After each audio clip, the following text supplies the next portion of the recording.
ঘর থেকে পালিয়ে বিয়ে করা সঠিক না ভুল? ঘর থেকে পালিয়ে বিয়ে করার পথে কি কি বাধা আসতে পারে?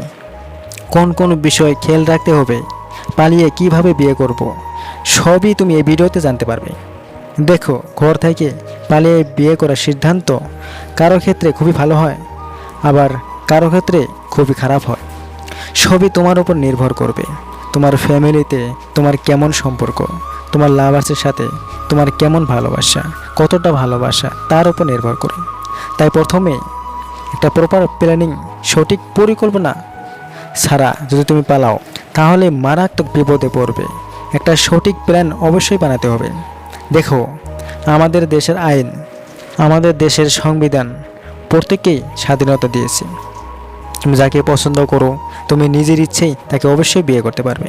কিন্তু তুমি যাকে বিয়ে করতে চাও, সেও যেন নিজের ইচ্ছায় নিজের থেকে তোমাকে বিয়ে করবে। তার ইচ্ছের বিরুদ্ধে কখনো তাকে চাপ দিয়ে, ভয় দেখিয়ে, ফুসলিয়ে বিয়ে করতে যাবে না। তাহলে কিন্তু মারাত্মক বিপদে পড়বে। কোর্ট ম্যারেজ করে ম্যারেজ সার্টিফিকেট অবশ্যই নাও। ম্যারেজ সার্টিফিকেট ছাড়া ভুল করে তাকে নিয়ে অন্য কোথায় পালিয়ে যেও না। তাহলে তোমার বা তোমার পার্টনারের বাড়ি থেকে থানায় এফআইআর করে কিডন্যাপিং কেস করে দিলে তুমি এমন বিপদে পড়বে যার ভয়ানক পরিণাম তুমি সেই সময় দেখতে পারবে। তোমার লাভার্সের সাথে কনফার্ম করে 100% শেয়ার করে নাও সে নিজের ইচ্ছে তোমার সাথে ভাগছে। এছাড়াও তার এই সিদ্ধান্ত জেনে সবসময় একই থাকে।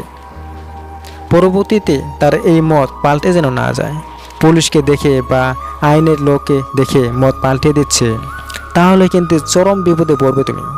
একজন লয়ার বা একজন উকিল অবশ্যই ধরতে হবে। সম্পূর্ণ আইনি প্রক্রিয়াটা কিভাবে সম্পূর্ণ করা যাবে, কোর্ট ম্যারেজ কিভাবে করতে হবে, ম্যারেজ সার্টিফিকেট কিভাবে তুমি পাবে, কোথায় কোথায় ম্যারেজ সার্টিফিকেট জমা দিতে হবে, পুলিশ ধরলে কি করতে হবে, সবই উকিলের কথা মতো করতে হবে। তোমাদের দুজনের বয়স যদি আইন হিসেবে বিয়ের যোগ্য বয়স 18+21 হয়ে থাকে তবেই কিন্তু পালাবে, না হলে কিন্তু কিডন্যাপিং কেসে ফেসে যাবে। বিয়ে কিন্তু আর হবে না তোমাদের। আর পালানোর সময় তোমাদের দুজনের যত ডকুমেন্টস আছে, ভোটার কার্ড, আধার, অ্যাডমিট কার্ড, বার্থ সার্টিফিকেট, সবই সবসময় সাথে রাখতে হবে।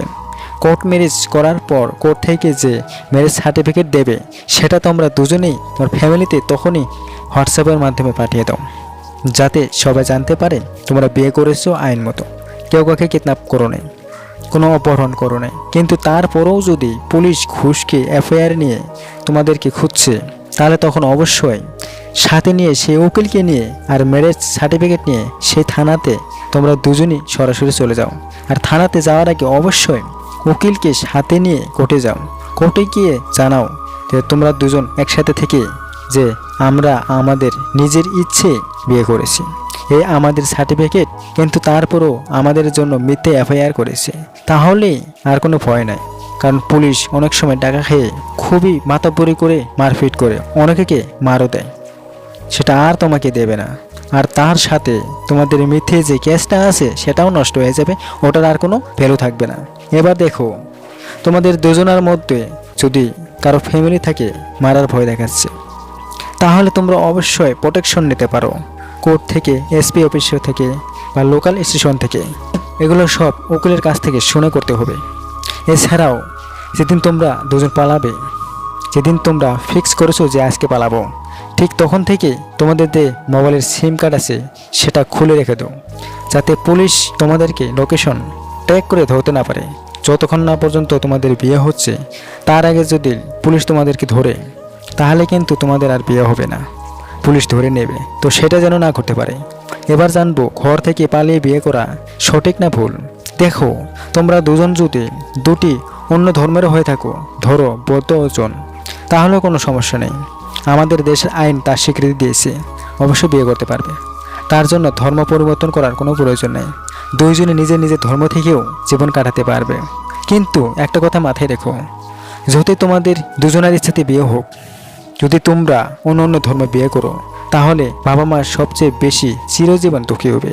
যদি একই ধর্মে বিয়ে করো, তোমার লাভার্স যদি যোগ্যতম না হয়, একই ধর্মে বিয়ে করেছো, তোমার লাভার্স তোমার যোগ্যতম নয়, তবুও ধীরে ধীরে বাবা মা সেটা মানতে পারবে, অবশ্যই একসময় মেনে নেয়। কিন্তু ভিন্ন ধর্মের যদি বিয়ে করো তো সেটা কখনো বাবা মা মানতে পারে না। তা বাবা মাকে চিরজীবন দুঃখী করে পালিয়ে কখনোই বিয়ে করা এটা কখনোই ঠিক না। তাছাড়া একই ধর্মে অবশ্যই বিয়ে করাটা ঠিক। যদি তোমরা দুজন একে অপরকে ভালোবাসো, যদি তোমাদের দুজনার সত্যি ইচ্ছা থাকে, তাহলে অবশ্যই ঠিক, কোনো রকম ভুল নেই। তো দেখো, খুবই গুরুত্বপূর্ণ ভিডিও, অবশ্যই ভিডিওটাকে কাজে লাগাও। যদি তোমার লাভার্সকে নিয়ে পালাতে চাও বা পালিয়ে যদি বিয়ে করতে চাও, তো খুবই গুরুত্বপূর্ণ ভিডিও কাজে লাগাও। অনেক অনেক ভালোবাসা হলো, প্রচুর ভালোবাসা হলো পাই।